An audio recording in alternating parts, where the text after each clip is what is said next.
is ready to get past that, and I know that the department themselves are ready to move past that. Thank you.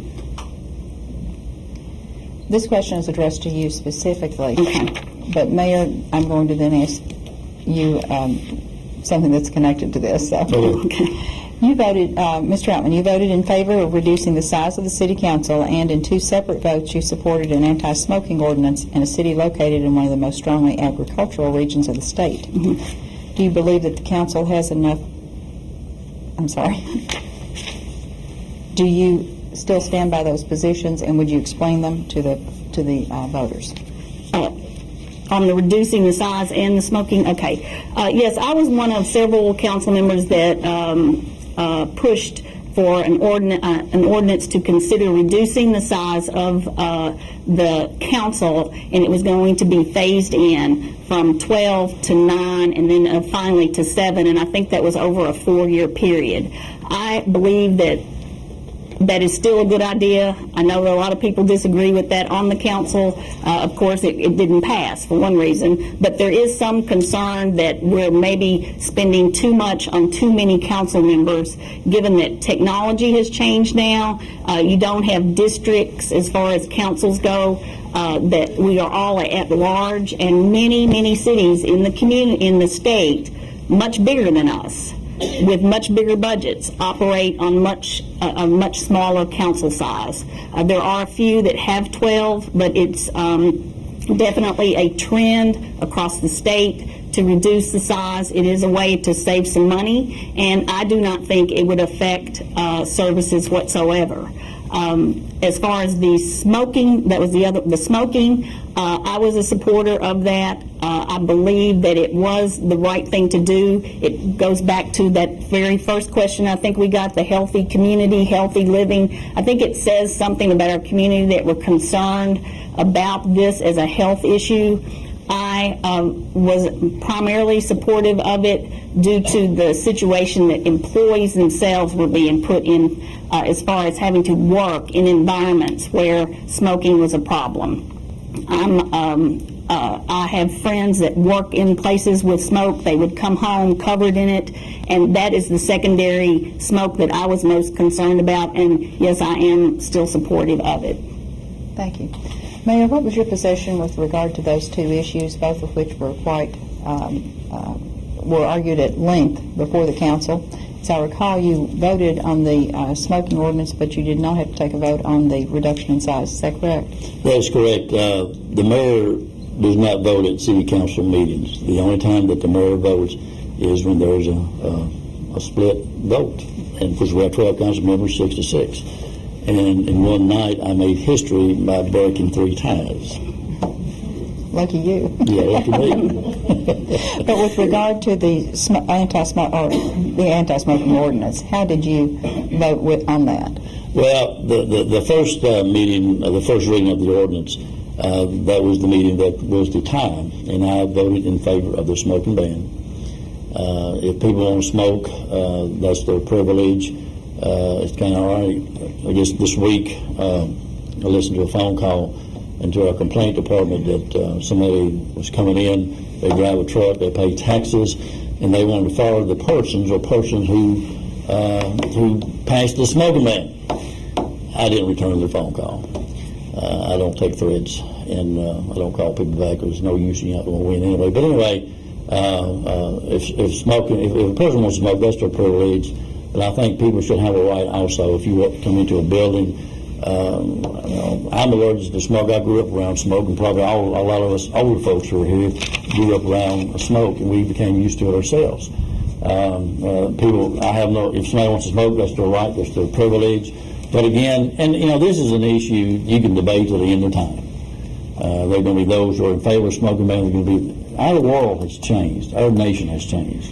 And a lot of us who are over the hill, so to speak, here tonight, you've seen a lot of changes in your life, changes that as you were growing up, you probably thought, that will never happen.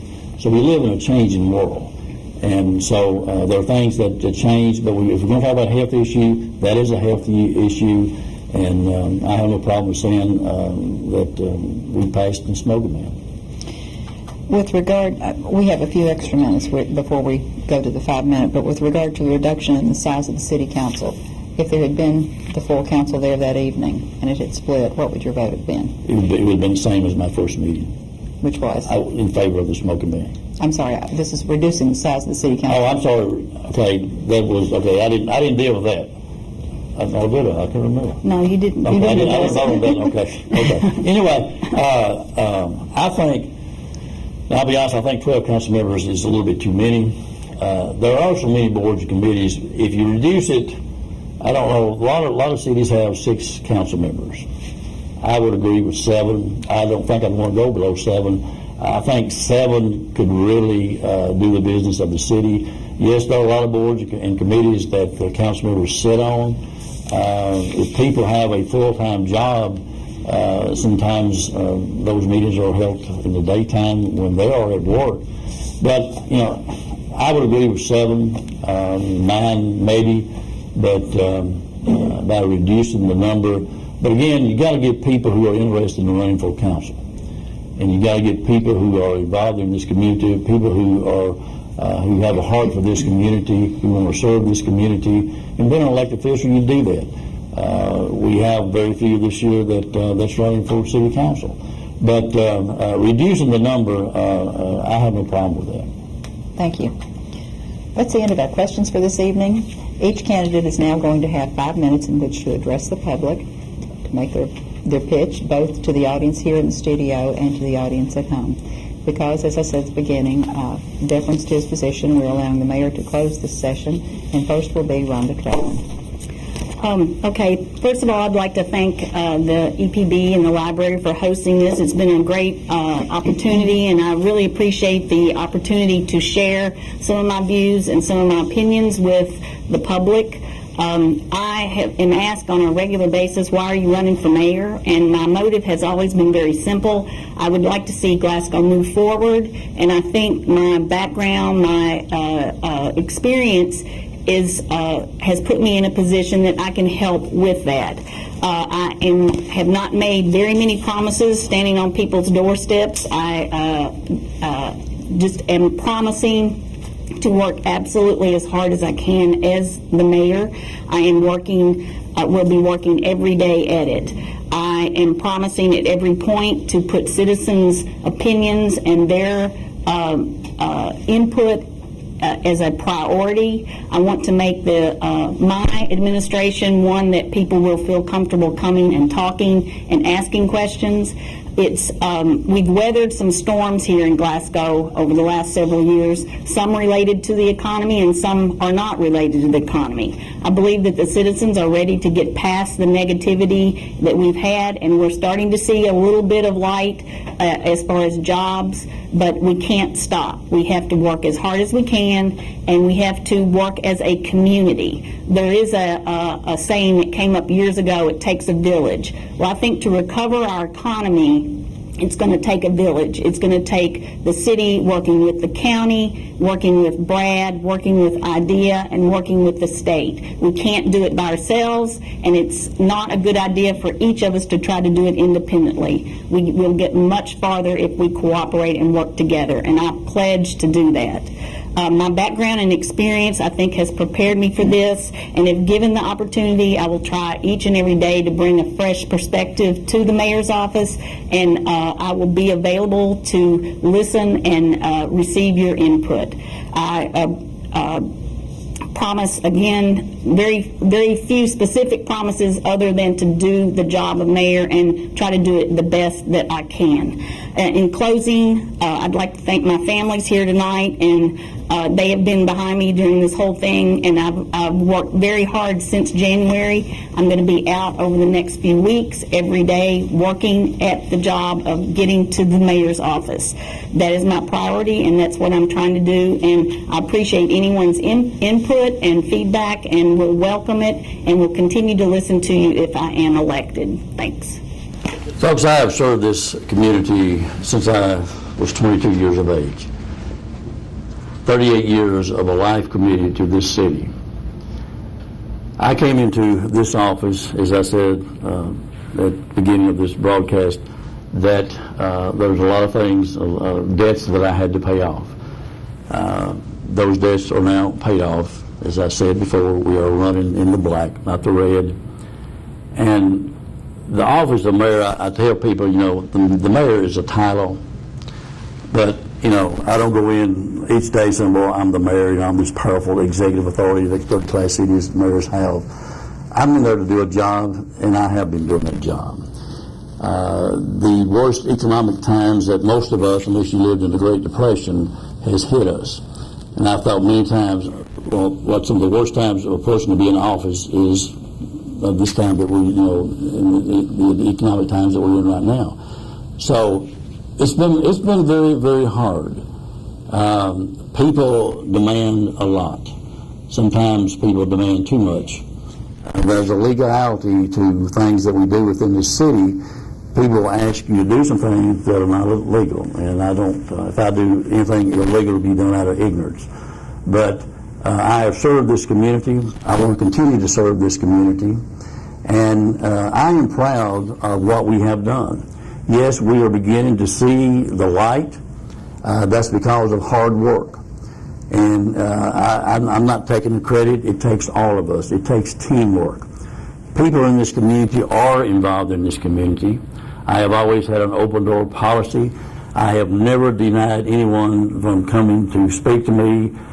Sometimes I feel like I'm still the police chief because I get police calls sometimes, and I'll direct them to the right agency, to the police chief or whomever is in charge, the recreation department or whomever. And we've got great departments. We've got great department heads.